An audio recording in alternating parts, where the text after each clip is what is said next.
Tahukah kalian seberapa besar ukuran bumi yang kita pijak saat ini? Menurut para ilmuwan saintis yang melakukan penelitian, ukuran diameter bumi adalah 12.742 km. Namun pernyataan tersebut banyak yang membantahnya, beberapa sejarawan dan utamanya para penganut teori flat earth.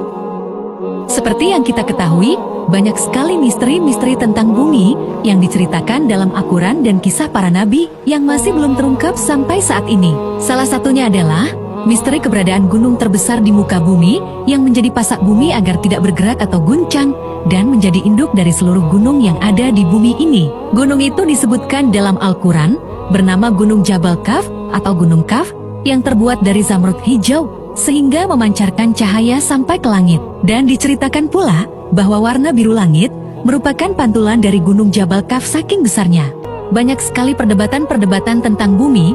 Di antaranya banyak yang menyebutkan masih banyak bagian-bagian bumi lainnya yang belum terekspos manusia. Teori bumi datar sudah ada pada zaman kuno seperti Yunani, India, Mesir, Mesopotamia, dan Cina, dan sekarang membentuk sebuah komunitas di seluruh dunia Flat Earth Society. Menurut teori bumi bulat, Gunung Jabal Kaf itu gaib, tidak kasat mata. Sedangkan menurut teori bumi datar, Gunung Jabal Kaf itu nyata, bukan gaib, dan berada di suatu tempat ujung dunia. Gunung Kaf adalah sebuah misteri yang belum berhasil diungkap oleh siapapun. Dalam Islam, para ulama pun belum memberikan penjelasan lebih dalam. Gunung Kaf adalah gunung yang tidak berdiri sendiri. Menurutnya, Gunung Kaf terdiri dari 7 gunung yang mengelilingi bumi. Gunung-gunung yang terdapat di bumi merupakan bagian dari akar Gunung Kaf. Jika Allah ingin menggetarkan bumi, maka dia cukup menyentuh Gunung Kaf. Dijelaskan bahwa Gunung Kaf terbuat dari zamrud, sehingga gunung ini dijaga oleh segala jenis makhluk Allah. Begitu besarnya Gunung Kaf hingga langit pun bertumpu kepadanya. Dikisahkan juga bahwa Zulkarnain adalah orang yang pernah bertemu dengan Gunung Kaf. Bahkan, ia sempat berdialog dengan Gunung Kaf.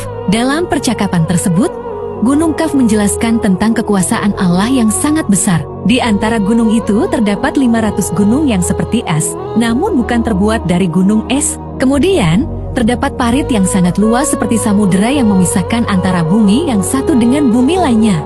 Ketika Rasulullah menjalani Mi'raj, beliau melihat sebuah gunung yang cukup besar yang bernama Kaf. Ia berada di sebuah padang perak.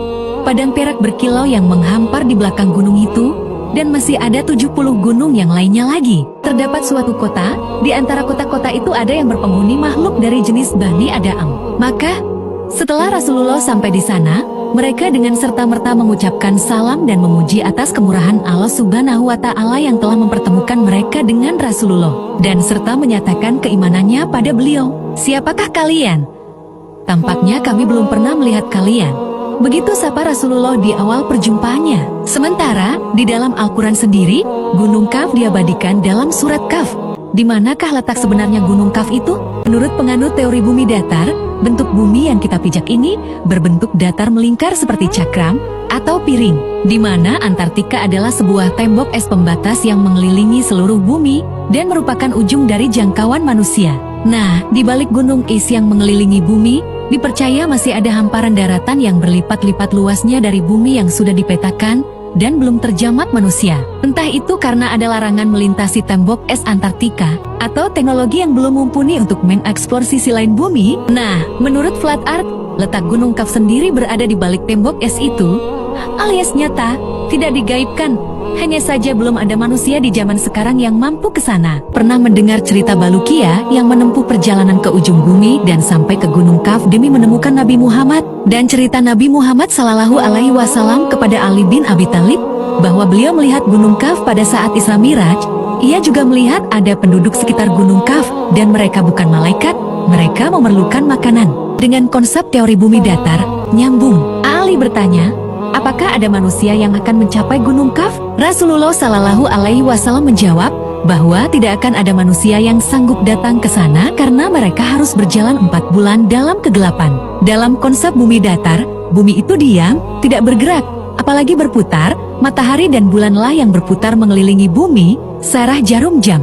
Matahari itu kecil dan dekat. Pada saat beredar, cahaya matahari tidak menyinari seluruh bumi, hingga terjadinya pergantian siang dan malam. Nyambung dengan yang dikatakan Nabi Muhammad Sallallahu Alaihi Wasallam bahwa tidak akan ada manusia yang sanggup datang ke sana karena mereka harus berjalan 4 bulan dalam kegelapan. Karena, dalam konsep bumi datar, cahaya matahari tidak sampai keluar lingkaran bumi. Dalam arti, cahayanya tidak sampai ke tempat yang dikatakan Nabi Muhammad SAW, perjalanan 4 bulan dalam kegelapan. Diceritakan pula, Gunung Kaf mengelilingi seluruh bumi, dan ini juga masuk dalam konsep teori bumi datar. Di antara gunung itu terdapat 500 gunung yang seperti es, namun bukan terbuat dari gunung es. Kemudian, terdapat parit yang sangat luas seperti samudera yang memisahkan antara bumi yang satu dengan bumi lainnya. Di sekitar Gunung Kaf terdapat hamparan putih dan terdapat seperti gunung-gunung es. Dalam konsep bumi datar, bumi dikelilingi tembok es Antartika yang menjadi pembatas umat manusia. Dan seperti yang dikatakan Rasulullah, bahwa ada penduduk di sekitaran Jabal Kaf, dan mereka dari Bani Adam, bukan malaikat, bukan gaib, nyambung dengan teori flat earth atau bumi datar. Surat Yasin, ayat 38. Dan matahari berjalan di tempat peredarannya. Demikianlah ketetapan yang maha perkasa, lagi maha mengetahui. Surah Al-Hijr, ayat 19. Dan kami telah menghamparkan bumi dan menjadikan padanya gunung-gunung, dan kami tumbuhkan padanya segala sesuatu menurut ukuran. Taha, ayat 53. Yang telah menjadikan bagimu bumi sebagai hamparan tempat hidupmu, dan yang telah menjadikan bagimu di bumi itu sebagai tempat berjalan-jalan, dan menurunkan dari langit air hujan. Maka kami tumbuhkan dengan air hujan itu berjenis-jenis dari tumbuh-tumbuhan yang bermacam-macam. Surat Az-Zumar, ayat 5. Dia menciptakan langit dan bumi dengan hak. Dia menutupkan malam atas siang dan menutupkan siang atas malam. Al-Arjah hiya silsilah jibal Qaf. ثم بعدها توجد الأراضي التي لم يصلها البشر. في بعض الخرائط تلقاها هنا يأجوج ومأجوج. And not just one mountain, but there are 7 mountains. So first there is a mountain that surrounds this earth, and the sky rests on that mountain. Beyond the mountain is another earth, and surrounding that earth as well is another mountain that is also called Qaf. And there are 7 of these. So in this way, there are 7 earths and 7 mountains, but past every mountain there is a moat. And that moat is, you might say, an ocean. And so we have 7 oceans as well. And each one of the mountains is supporting a sky. So that's how we have 7 skies, 7 earths, and 7 oceans. Jabal Qaf itu induk gunung. Dan semua urat gunung yang ada di dunia itu terkait sama urat yang ada di Jabal Qaf. Jadi kalau Allah lewat malaikat kepengen goyang gunung, itu mau instruksi ning induke, ini Jabal napa? Qaf. Kemudian digoyang, kemudian goyang semua. Semua gempa di seluruh dunia itu hanya butuh narik satu pemicu. Jadi ternyata itu mirip cerita yang di kitab-kitab. Allah itu gak perlu nginstruksikno gunung terkait, cuma nginstruksikno induke tok. Dadi otote tak diobano. Niku gunung sak donya, napa? Oba, karena sistem gempa atau gunung itu sistem terpadu. Dulu orang itu janggal, tapi sekarang orang gak janggal.